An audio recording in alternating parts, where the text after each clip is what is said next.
Hola y bienvenidos al Picalibro. Continuando con la trilogía dedicada a Carl von Clausewitz, vamos a tratar de analizar de forma muy general estas visiones, tanto de principios para determinar la victoria, como para determinar las fuerzas necesarias para hacer un ataque o las fuerzas necesarias para hacer una defensa exitosa. Y todo esto llevado un poco al concepto de el conflicto entre Ucrania y Rusia. Así que lo primero que hay que destacar es que en una guerra el triunfo o la victoria no reposa sobre los elementos estrictamente militares. Incluso hoy en día el conflicto ruso-ucraniano nos puede dar un poco de pistas sobre esto. Por ejemplo, con el concepto de la guerra económica o lo que es igual con el aislamiento económico de una nación en el cual hace que el triunfo militar sobre el terreno, el territorio, no compense la pérdida económica en los próximos tal vez lustros o décadas. Así que lo primero es determinar qué es la victoria. De la victoria.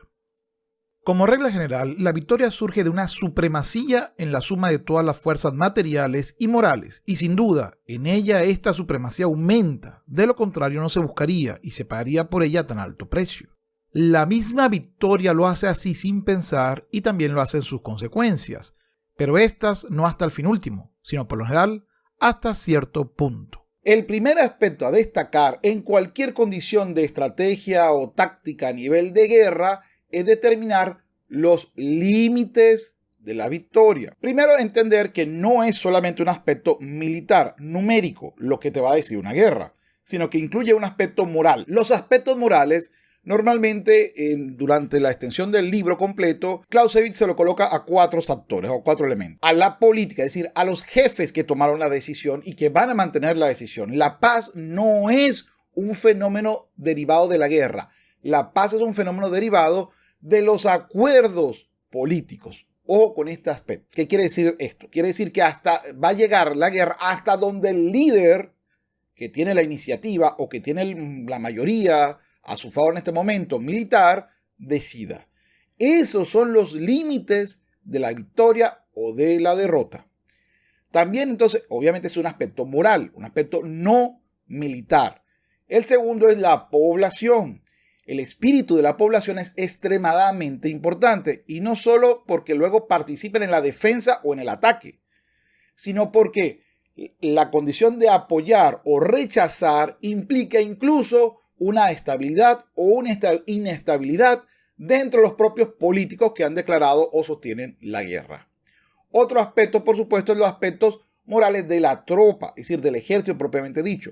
Y esto significa que el ejército crea que está en una batalla adecuada o correcta o que se oponga a la misma. Eso quiere decir que tenga un deseo de lucha o no lo tenga. Y eso da muchísimas consecuencias en el caso práctico. Y por supuesto, el último aspecto moral es el general, es decir, la conducción en tierra, en terreno, de las visiones estratégicas a la táctica. Eso sería más o menos, en forma general, lo que Clausewitz nos ha dicho en esta cita anterior. Uno de los principios de política que tenga que ver con la parte militar es el siguiente. Para que nuestro oponente se someta a nuestra voluntad, debemos colocarlo en una posición más desventajosa que la que implica el sacrificio que le exigimos. Las desventajas de tal posición no habrán de ser naturalmente transitorias o al menos no habrán de parecerlo, ya que de lo contrario nuestro oponente habría de esperar un momento más favorable y se negaría a rendirse. Es decir, el sacrificio al cual me está sometiendo tiene que ser mayor que la vergüenza de, por ejemplo, lo que está sucediendo en el conflicto Ucrania-Rusia, ceder territorios o reconocer realidades que están funcionando o pues de repente atar algún tipo de autonomía para decidir con quién aliarse. Estos son elementos de hasta dónde puedo hacerlo. Obviamente, si el primer elemento no fue exitoso, es decir, si la conquista de algún punto simbólico, Clausewitz en algún momento también me habla de algunas batallas y de conquistas simbólicas. Por ejemplo, si tomo la capital, posiblemente, esa sería la esperanza, parece, de Rusia, desmorono todo el andamiaje moral del contrario. Es decir, si bien pueden escapar las autoridades y esconderse en otra ciudad, pues la verdad es que habré demostrado que puedo tomar la capital y tendré un proceso mejor de negociación. En este momento Rusia parece estar tratando de aplicar algo que ya lo hemos visto desde las guerras napoleónicas. Rusia tiene pues una doctrina llamada tierra arrasada, que no es otra que decir que si el enemigo conquista la ciudad, nosotros destruimos todo para que esa conquista sea nada. Has conquistado polvo. Bueno, parece que aquí Rusia está aplicando un sistema inverso. Si no te sometes a mi voluntad, no me interesa ocupar Ucrania, lo que va a ser muy costoso. Pero no te va a quedar Ucrania que reconstruir o que tener. Voy a volver polvo las ciudades que no se rindan.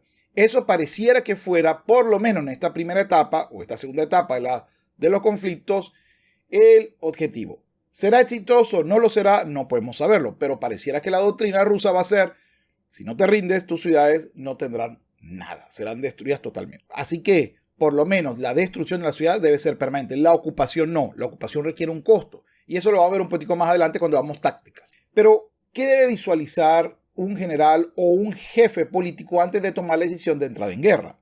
Por ejemplo, cuando ellos son los que atacan, tienen dos aspectos que se tienen que medir. Ya lo había dicho anteriormente, no es solamente números a nivel de fuerzas armadas, sino también aspectos morales. Así me dice Clausewitz lo siguiente. Si queremos derrotar a nuestro adversario, debemos regular nuestro esfuerzo de acuerdo con su fuerza de resistencia. Esta se manifiesta como producto de dos factores inseparables: la magnitud de los medios a su disposición y la fuerza de su voluntad. Es posible calcular la magnitud de los medios de que dispone, ya que ésta se basa en cifras, aunque no del todo, pero la fuerza de la voluntad solo puede ser medida en forma aproximada por la fuerza del motivo que la impulsa. La fuerza de la voluntad va de la mano de la intensidad del motivo que la impulsa. Si tú tienes que proteger tu hogar, tu familia, tu nación o tu libertad, es mucho más aquel elemento que te impulsa el motivo que el otro que dice voy a conquistar un terreno porque quiero que políticamente sea, me obedezca particularmente, porque ni siquiera hoy en día el discurso ha cambiado de Rusia y ya no dice que quiere colocar un gobierno nuevo, sino que incluso acepta el gobierno actual. Lo que no quiere es que se unifique pues a otros grupos. No quiere porque no le da la gana a Rusia. Ese es el concepto. Entonces es muy difícil que este elemento motivador sostenga la moral rusa. Y sí es muy probable que sostenga la moral ucraniana. Ahora, ¿tendrán capacidad militar para contrarrestar o para hacer uso de esta moral alta en cuanto a la defensa del territorio, de la casa o de la familia? Ya veremos. Un aspecto muy importante es que para Clausewitz, y creo que esto prácticamente cualquier militar podrá estar de acuerdo en este aspecto, es que cualquier ataque que no lleva a la victoria se convierte en defensa. Así me lo dice Clausewitz en lo siguiente. En realidad, todo ataque que no conduce de modo directo a la victoria debe terminar inevitablemente en defensa.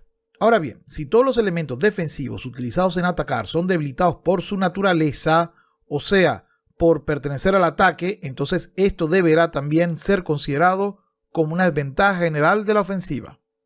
Esta circunstancia está tan lejos de ser una sutileza banal que, por el contrario, diremos más bien que en ella reside la principal desventaja de la ofensiva en general.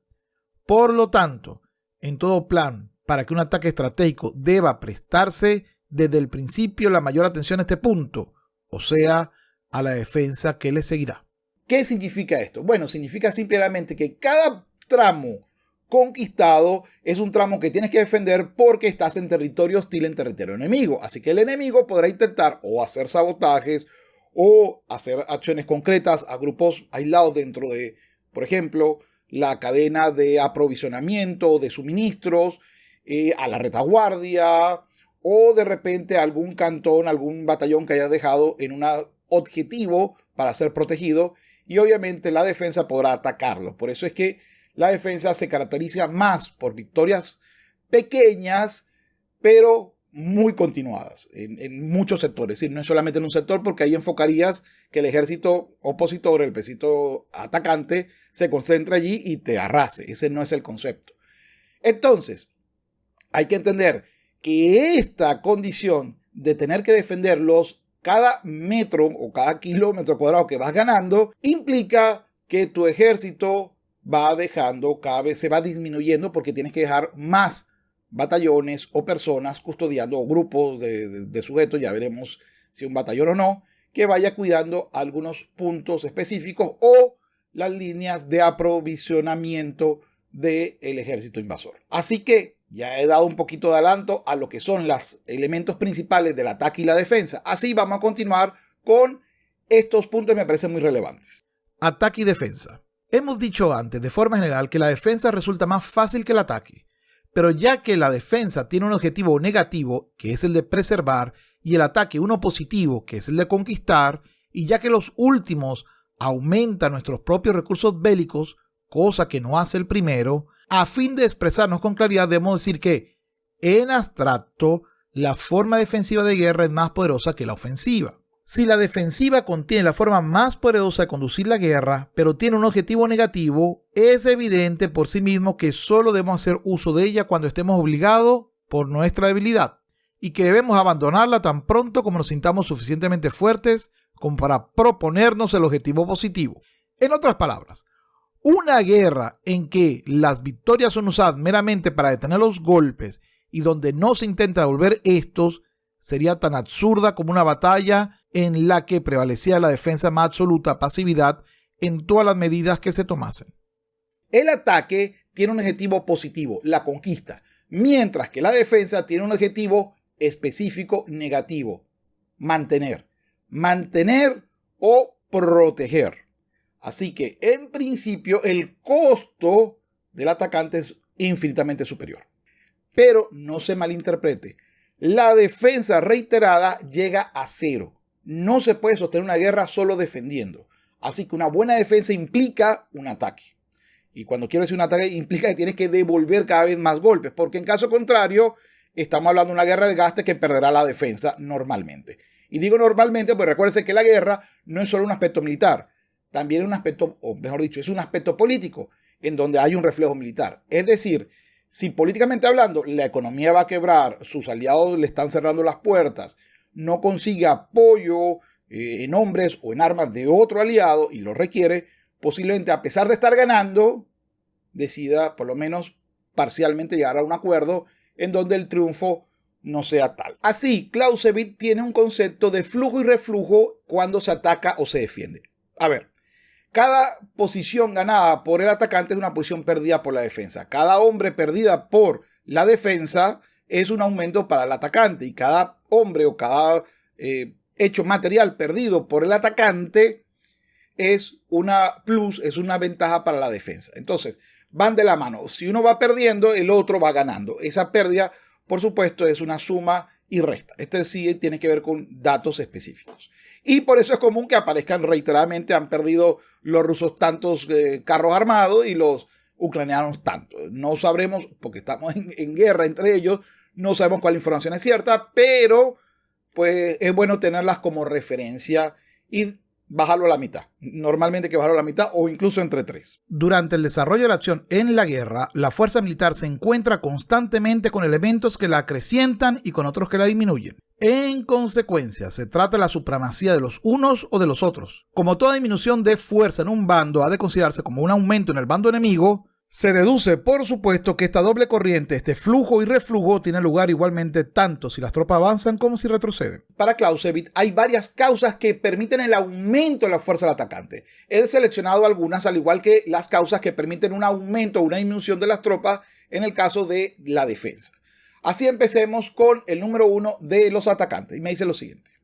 Al avanzar, las causas más importantes del aumento de fuerza en el bando del agresor son: 1. La pérdida que sufre la fuerza militar del enemigo, porque por lo general esa pérdida es más grande que la del agresor.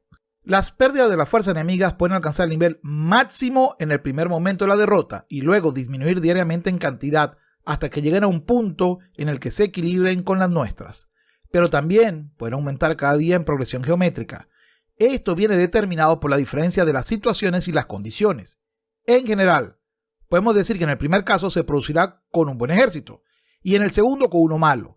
Además del estado de ánimo de las tropas, el del gobierno constituye aquí uno de los factores más relevantes. El segundo tiene que ver con el principio de vivir de lo que has conquistado. Es algo muy clásico, es decir, llega a un sitio y por supuesto debes de tomar posesión tanto de los depósitos como de la energía, no solamente para afectar la defensa, sino porque tú también vas a necesitar algún tipo de proveeduría, por ejemplo, alimentos, medicina, armas, balas, etcétera, munición, etcétera, etcétera. Así Clausewitz me dice lo siguiente. 2. Las pérdidas que sufre el enemigo en cuanto a los recursos militares materiales como son almacenes, depósitos, puentes y que el agresor no comparte con él de ninguna forma. 4. El ejército que avanza gana parte de esos recursos. En otras palabras, obtiene la ventaja de vivir a expensas del enemigo. Del mismo modo, la cuarta ventaja debe aumentar con el avance. Pero con respecto a las dos últimas, tercera y cuarta, tiene que observarse también que raras veces se siente de forma inmediata su influencia sobre las fuerzas militares que intervienen en la lucha. Estas solo actúan lentamente y de forma vaga e indirecta. En consecuencia, no deberíamos aventurarnos a tensar el arco, es decir, no deberíamos colocarnos en una posición demasiado peligrosa a causa de ellas. Quinta, la pérdida de la organización interna y de los movimientos normales en el bando enemigo.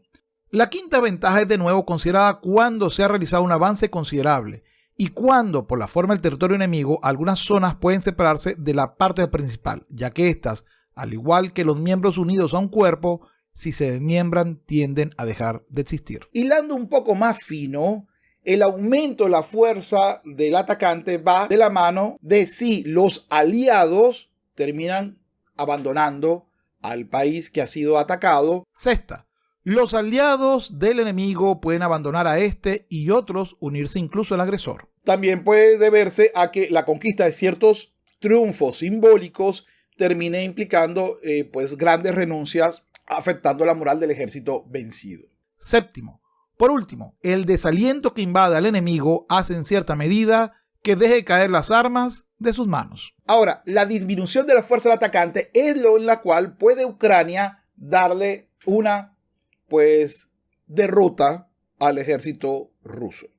¿En qué consiste esto? Bueno, el primer principio es que una vez que empieza la guerra, el atacante no hace más que perder material y humanamente. Es decir, va perdiendo tanto aspectos como, por ejemplo, el combustible que permite movilizar los carros, como los carros que se han empleado, como tropas que se han empleado.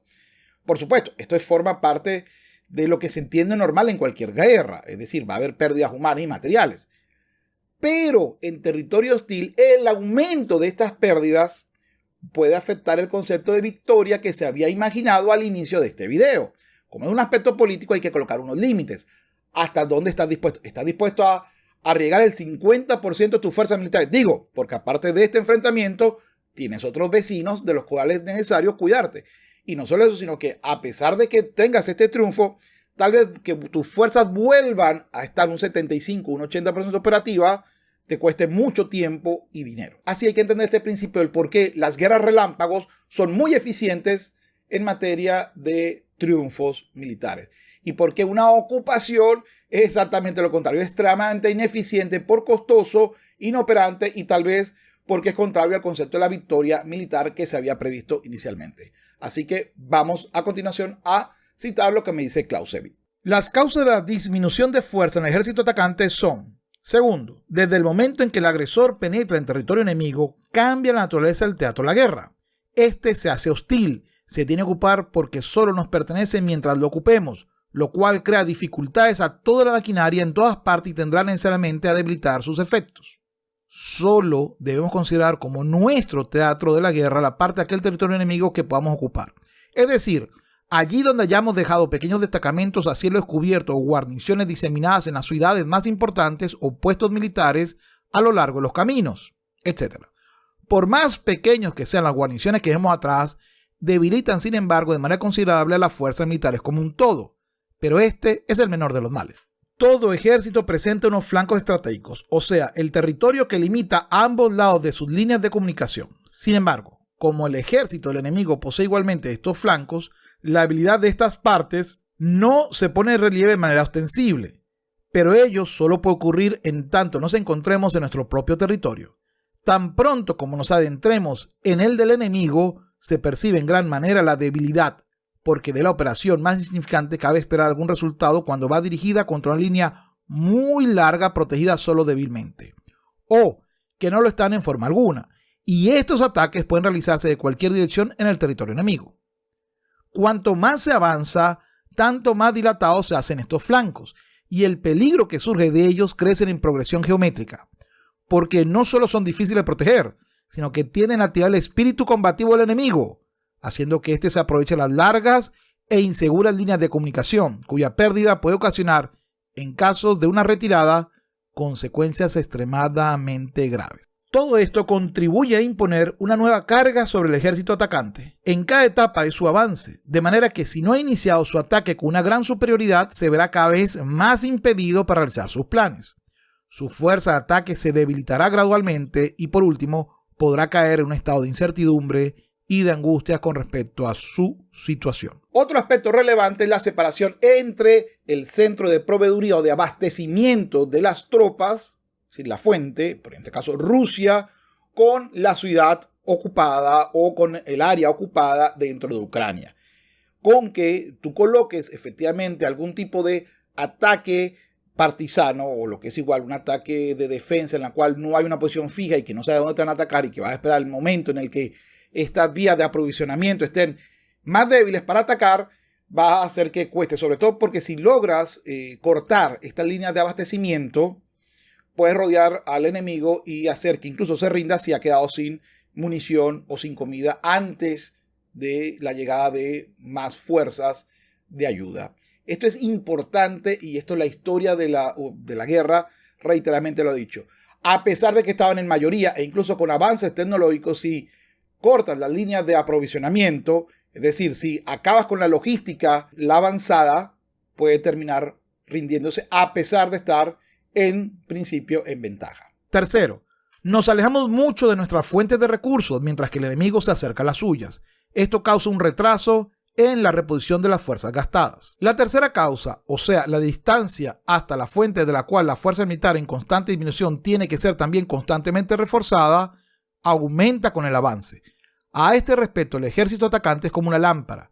Cuanto más disminuye el aceite en el recipiente y se aleje del centro de luz, tanto más pequeña será esa luz, hasta que al fin se extinga por completo.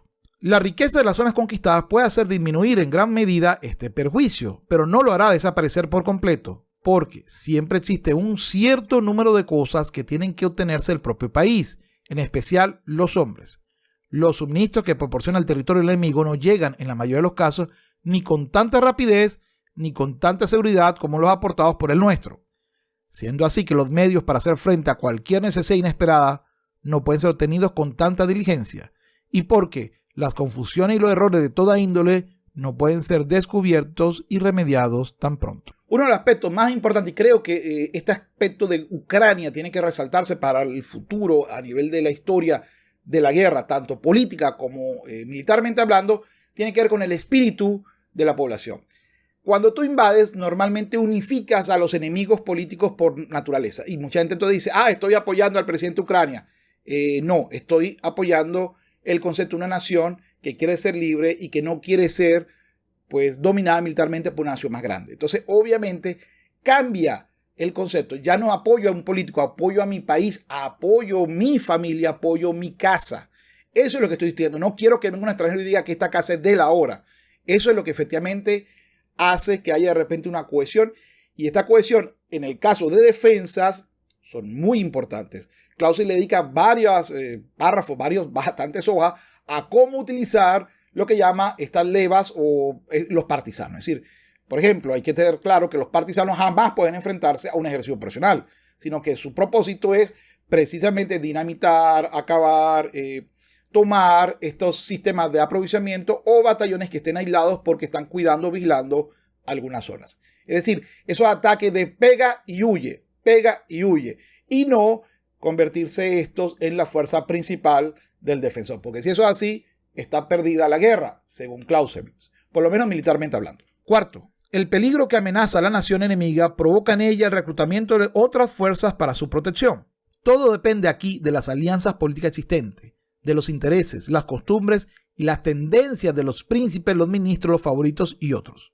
En general, solo cabe decir que cuando se conquista un gran estado que cuenta con aliados más pequeños, estos por lo común rompen muy pronto sus alianzas, de suerte que el triunfador en este aspecto se hace más fuerte con cada golpe. Pero si la nación conquistada es pequeña, surgen mucho más pronto los protectores cuando su existencia se ve amenazada, y otros, que habían contribuido a hacer flaquear su estabilidad, cambiarán de frente para impedir su caída completa. Quinto, por otro lado, se produce en el bando de la nación agresora un debilitamiento de esos esfuerzos. La resistencia creciente puesta de manifiesto por parte del enemigo. Algunas veces el enemigo aterrorizado y atónito deja que las armas caigan en sus manos. Otras veces se apodera de él un entusiasmo exacerbado. Todo el mundo se apresura a tomar las armas y después de la primera derrota, la resistencia es mucho más firme y fuerte de lo que fue anteriormente. El carácter del pueblo y del gobierno, la naturaleza del país y sus alianzas políticas son los datos los cuales cabe predecir un efecto probable. Conclusión. Una gran parte de las batallas, una gran parte del resultado de las guerras es imposible de saber. Hay demasiados factores en juego, incluyendo las alianzas, incluyendo el espíritu de la nación, incluyendo el espíritu de los gobernantes de ambas naciones, incluyendo los límites de lo que ellos habían determinado que era la victoria. Entonces, es una adivinanza por parte de los militares saber qué se van a encontrar e incluso saber la adaptación que se va haciendo. Recuérdense, por ejemplo, actualmente Rusia y Ucrania, o Rusia, ha tenido una adaptación de su estrategia inicial. Ya sabe que no va a tener un triunfo rápido y ya no desea tumbar al gobierno. Ahora se ha llegado a un acuerdo en el que, destruyendo de repente, convirtió en polvo la ciudad ucraniana, logre que pues los políticos ucranianos le reconozcan algunas condiciones y efectivamente los políticos ucranianos pueden obtener no solamente una paz, sino de repente acuerdos que le permitan evitar que esto vuelva a suceder. ¿Qué va a suceder en esto? No podemos saberlo. Nadie lo puede saber. No lo puede saber Putin y no lo puede saber la autoridad ucraniana. ¿Por qué? Porque son fenómenos que se van dando durante el desempeño de efectivamente estas batallas. Sí podemos decir hoy en día que un triunfo ruso absoluto no se dio.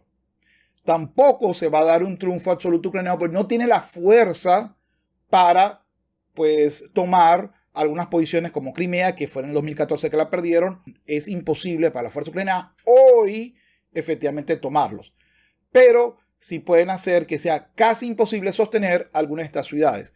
El problema es, ¿y estas ciudades son importantes si han sido destruidas totalmente o ya pierden, se convierte en un acto simbólico sin mayor resultado en la práctica? Si echamos una mirada retrospectiva a todos los puntos que el comandante en jefe debe tener presente al tomar su decisión, y si recordamos que solo puede estimar la tendencia y el valor de las que sean más importantes gracias a la consideración de muchas otras circunstancias cercanas y lejanas, y que en cierta medida deberá adivinar si el ejército enemigo después del primer golpe mostrará un núcleo central más fuerte y una solidez que se acrecienta firmemente, o si al igual que un frasco boloñés quedará pulverizado tan pronto como se dañe su superficie.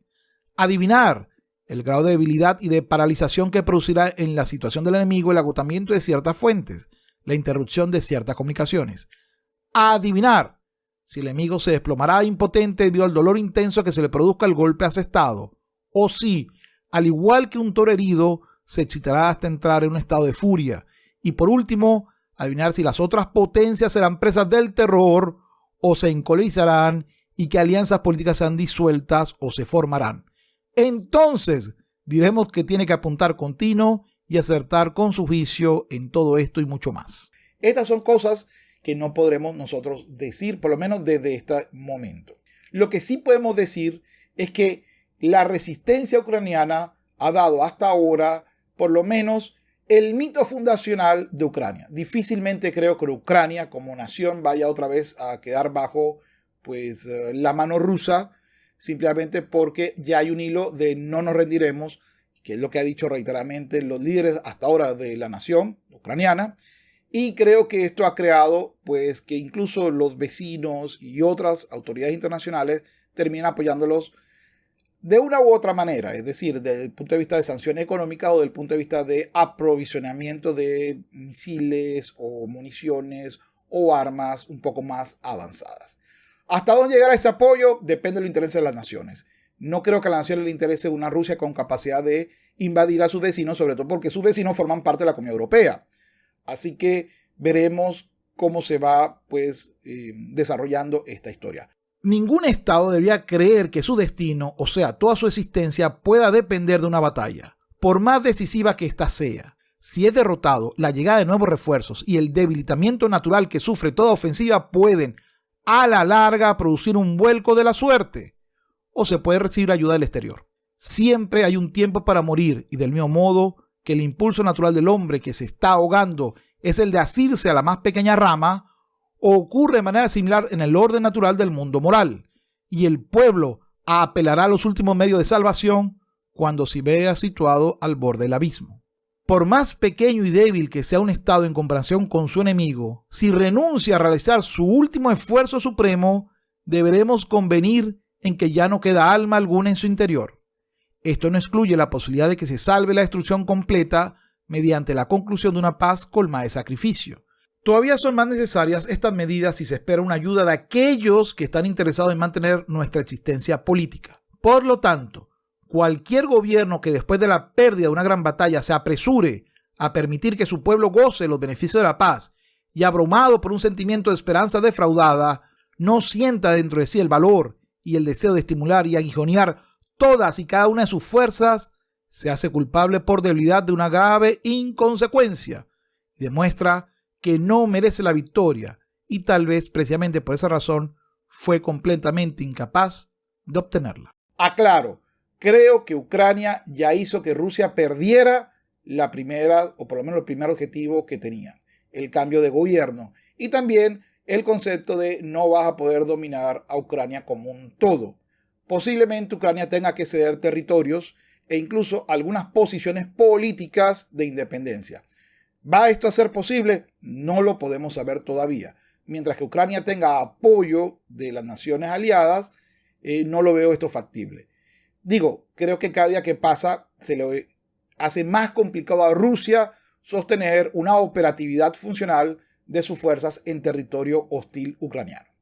Es todo por hoy. Quiero agradecer a mis Patreon que vienen de seguidas. José Flores, Miguel de la Rosa, Jorge Guerra, El Perro de Diógenes, Sir Trapselov, Luis Gómez, Eva García Franco, Joaquín López, Rocío Cori, Humberto Ávila, A.I., Alex, Cris Balco, Alberto Rojas, Tony Macías, Darío López, Israel Hernández, Julio Ortiz, Diego Londoño, Antonio Armijo Sáez y David Goró, Luis Varga, Hot Frigo, Guillaume Padrón, Marcos Alfonso, Leonel Virrojas, Cris, Lula Gonzalo Alsina, Jaime Almenares, Harry Won, Miguel Morales, Eduard Soto, Mariano Sibila, Ernesto Pablo, Javier, Cristian Contreras, Sergio Delgado, Pablo Kevin y María Chirico Kane.